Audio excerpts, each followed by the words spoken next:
Level 1 की जो cut offs है वो जारी हो चुकी है। उसके बाद स्टूडेंट्स के दिमाग में काफ़ी गहरी शंकाएं होंगी, क्योंकि जो आपने सोचा होगा वैसी कट ऑफ आई हो या नहीं हुई हो, क्योंकि अमूमन अप्रत्याशित कट ऑफ देखने को मिली है। तो आपने स्वाभाविक सी बात है, आप काफ़ी इस बार जो है काफ़ी चिंतित महसूस कर रहे होंगे। तो यहाँ से अब आपको किस प्रकार से आगे बढ़ना है, क्योंकि स्पेशली मैं लेवल 1 स्टूडेंट्स के लिए बात करने वाला हूँ, क्योंकि आपका जो पात्रता परीक्षा है वो उत्तीर्ण हो चुकी है। अब आपको किस रणनीति से आगे बढ़ना है, आपको रिट में ना उलझे, किस तरह की आपको तैयारी करनी है, 2013 एग्जाम पैटर्न पर मैं चर्चा करूंगा। साथ ही एग्जाम पेपर पीडीएफ उपलब्ध करवाने वाला हूं आपको, ताकि आप किस प्रकार से आगे अपनी तैयारी को मजबूत बना सके, क्योंकि आपको अब रिट में नहीं उलझना। अब जो भर्ती का जो पैटर्न है वो बदल चुका है। जो यहाँ पर आपकी टीईटी होगी, उसके बाद पात्रता परीक्षा होगी। तो उस संबंधी में कुछ जो अपने अनुभव हैं उसके अकॉर्डिंग आपकी जो शंकाएं हैं उनका समाधान करूंगा, आपको मार्गदर्शन की कोशिश करूंगा। नमस्कार दोस्तों, एजुकेशन जॉब हेल्पलाइन के एक और हेल्पफुल और लेटेस्ट इंफॉर्मेशन वीडियो में आप सभी का स्वागत है। तो जैसा कि साथियों आप सभी ने देखा, जो कट ऑफ्स रही वो काफ़ी हाई रही, काफ़ी वो सारी चीज़ें देखने को मिली। अलग अलग प्रकार के स्टूडेंट्स की बातें भी हैं, लेकिन हमारे एक स्टूडेंट्स की अगर बात करें तो सच्चा योद्धा वही है जो निरंतर अपने लक्ष्य की ओर बढ़ता रहे। अगर आपका चयन हो चुका है, अगर 2 गुना की सूची में भी आप हैं, तो फिर आगे की जो प्रोसेस है उसका आपको अनुमान लग गया होगा। अब आप किस दोराहे पर खड़े हैं, या फिर आपको आगे की स्थिति में किस प्रकार से निर्णय लेने होंगे। तो साथियों यहाँ पर अगर मैं बात करूँ एक इंडिविजुअली, तो साथियों यहाँ पर जो लेवल 1 का जो कैंडिडेट है वो नॉर्मली अगर हम बात करें तो जनरल की जो कट ऑफ है वो 130 से ऊपर गई है। तो 128 वाला जो कैंडिडेट है, 125 वाला कैंडिडेट है, 120 वाला है, 115 से ऊपर वाले जितने भी कैंडिडेट्स है वो कहीं अपने आप को कमजोर ना माने। आप बिल्कुल ही थे। कुछ मार्क्स का जो आपके जो एग्जाम अटेंड की कुछ स्ट्रेटेजी थी उसमें कहीं ना कहीं कुछ तैयारी में या फिर जो और कुछ अगर वगैरह जो भी बातें थी, लेकिन कहीं कहीं आप पिछड़े। बाकी आप कमजोर किसी भी लिहाज से नहीं है, चाहे आपके 125 नंबर रहे हो, चाहे आपके 131 नंबर रहे हो, वो भी अनसेफ है बिल्कुल, वो हमें अच्छे से पता है। तो हमें इस बारे में अब जो हमें आगे बढ़ने की तैयारी के बारे में सोचना चाहिए। तो चलिए साथियों हम बात करते हैं अगर मगर की, और सीधी बात करते हैं पॉइंट टू पॉइंट। तो अगर हम लेवल 1 वाले स्टूडेंट्स के यहाँ पर बात करूं मैं, क्योंकि साथियों लेवल 2 का जो पात्रता परीक्षा है वो तो रद्द हो चुकी है, तो उनकी जो स्ट्रेटेजी बनेगी वो एक अलग बात रहेगी। लेकिन लेवल 1 स्टूडेंट्स के लिए यहाँ पर एक फेवरेबल पॉइंट ये है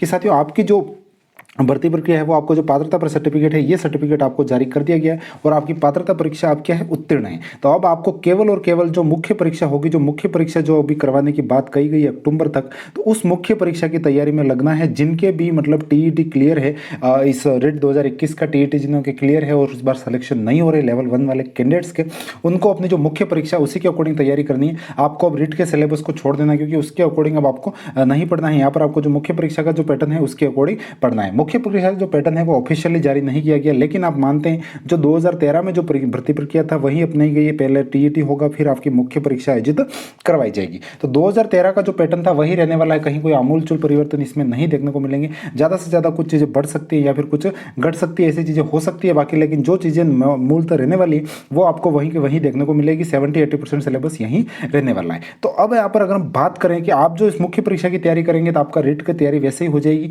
अगर पेपर हार्ड आता है तो सपोजली आपके उस टाइम वैसे ही नंबर नहीं आ पाएंगे। किसी के आज 120 है तो उस समय पेपर हार्ड आया तो 120 लाना बहुत मुश्किल हो सकती है। या फिर अगर मान लो पेपर सरल आ गया तो आप खुद भी 130 के पास भी चले जाएंगे उस समय भी, क्योंकि आपकी तैयारी मेन एग्जाम्स के अकॉर्डिंग आप करेंगे तो आपकी तैयारी वैसे भी स्ट्रांग रहेगी। बस अपनी तैयारी को रिट की जो फोकस है उसकी तरफ से हटा के जो मतलब मेन एग्जाम्स के जो प्रश्नों की प्रकृति है उस अनुसार आपको ले जाना है। तो यहाँ पर इन एग्जाम्स में अगर मैं बात करूँ तो लेवल 1 वाले जो स्टूडेंट्स हैं उनको सबसे पहले अपने आप को लेवल 1 में राजस्थान जीके को बहुत मजबूत बनाना है, क्योंकि साथियों आपके लिए यहाँ पर जो राजस्थान जीके के, राजस्थान के प्रति विषय संदर्भ में सामान्य ज्ञान प्लस समसामयिकी विषय, राजस्थान की ऐतिहासिक, भौगोलिक और सांस्कृतिक ज्ञान, तो टोटली 30 क्वेश्चन ये 30 क्वेश्चन ये आपके जो टोटली 60 क्वेश्चन आ रहे हैं, मतलब इनका 2 नंबर का इनका वेटेज रहने वाला है। तो 120 नंबर का आपको साथियों टोटली राजस्थान जीके आने वाला है। तब राजस्थान जीके को अच्छे से अपनी रणनीति के साथ पढ़ना शुरू कर दीजिए, क्योंकि आपकी जो सफलता की कुंजी रहेगा वो राजस्थान जीके ही रहने वाला है। अगर मैं यहाँ पर लेवल 1 के मेन एग्जाम की बात करूँ 2013 वाले पैटर्न की, शिक्षा मनोविज्ञान के केवल और केवल आपके 7 क्वेश्चन देखने को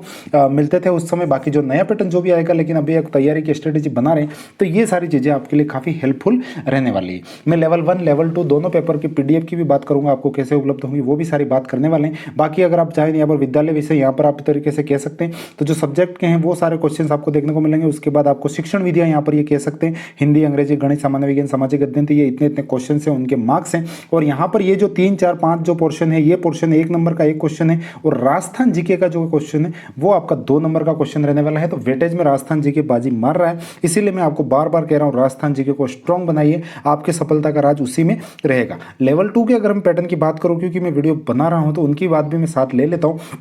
राजस्थान जी की मैं बात करूँ तो 20 क्वेश्चंस आपके आने वाले हैं और उसके बाद आपको 20 और 20 40 क्वेश्चन आपके राजस्थान जी के रहेंगे, 20 क्वेश्चन शिक्षा मनोविज्ञान के रहेंगे, बाल मनोविज्ञान के 20 क्वेश्चन, वहीं आपका जो सब्जेक्ट रहेगा उसके आपके 60 क्वेश्चन रहेंगे। अगर आपका मान लो इंग्लिश सब्जेक्ट है तो इंग्लिश के 60 क्वेश्चन आएंगे। तो यहाँ पर अगर आपका एस है तो एस में 60 है, एस साइंस में थे तो आपका उनके 60 क्वेश्चन आपको देखने को मिलेंगे। और सब्जेक्ट का वेटेज यहाँ पर ज़्यादा रहेगा, इनका वेटेज कम रहेगा। तो उस अकॉर्डिंग अपने सब्जेक्ट को मजबूत बनाने की तैयारी शुरू कर दीजिए, वो चाहे आरबीएससी हो, एनसीईआरटी हो, उस अकॉर्डिंग आप तैयारी को अपनी मजबूत जकड़ बनाकर आगे बढ़ सकते हैं। एग्जाम की मैं बात करूं जो मुख्य परीक्षा का पैटर्न, यहाँ पर पहले जो एग्जाम था वो 200 नंबर का होता था पूर्णांक, और उसकी जो अवधि थी 2 घंटे की होती थी। 1/3 माइनस मार्किंग भी यहाँ पर होती थी, मतलब यहाँ पर अच्छे तरीके से बहुत अच्छा स्टैंडर्ड्स एग्जाम आपको देखने को मिलता था। और लेवल 1 की अगर हम एग्जाम पैटर्न की शॉर्टली बात करें तो आप यहाँ पर ये देख पा रहे हैं 1 से 5 का ये सारी जो पैटर्न है उसी अकॉर्डिंग आपको सारी चीजें और बातें देखने को मिलेगी। मैंने आपके साथ डिस्कशन पहले ही कर लिया है। 3, 4, 5 का जो पार्टिकल है वो आपका 1 नंबर वेटेज के साथ रहने वाला है, और ये जो 2 पार्टिकल है ये 2 नंबर के साथ रहने वाले हैं। 120 नंबर ये हो गए आपके, और टोटल इन क्वेश्चंस के 80 नंबर इनके बनते हैं, तो टोटल 200 नंबर आपके लेवल 1 में हो जाते हैं। तो मोस्टली जो मुख्य भूमिका जो अदा कर रहा है वो राजस्थान जीके कर रहा है, तो राजस्थान जीके को मजबूत बनाना है। वहीं अगर हम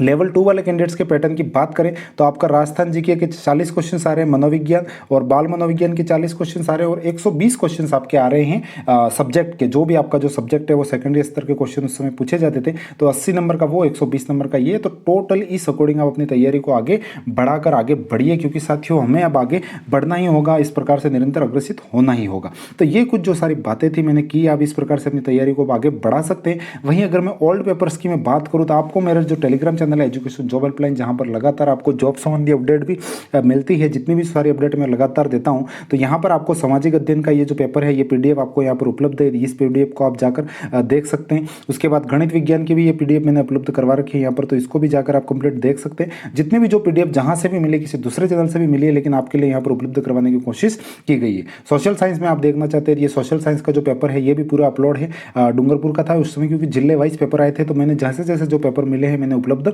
आपको करवाने की कोशिश की है। यहाँ पर उदयपुर और 12 का जो लेवल 1 का पेपर था वो भी मैंने आपको यहाँ पर पूरा पीडीएफ में उपलब्ध करवा रखा है, तो इसको पीडीएफ डाउनलोड कीजिए। इंग्लिश के लिए भी मैंने पेपर उपलब्ध करा, बाकी और भी जैसे जैसे दूसरे डिस्ट्रिक्ट के भी पेपर मेरे पास उपलब्ध होंगे तो मैं लगातार इसी चैनल पर आपको उपलब्ध करवाऊंगा। तो हमारा टेलीग्राम चैनल आप ज्वाइन कर लीजिएगा, काफ़ी बेनिफिट्स देखने को मिलेंगे, और यूट्यूब चैनल सब्सक्राइब कर लीजिएगा, मिलेंगे और किसी नई हेल्पफुल लेटेस्ट अपडेशन के साथ। तब तक के लिए जय हिंद, वंदे मातरम साथियों।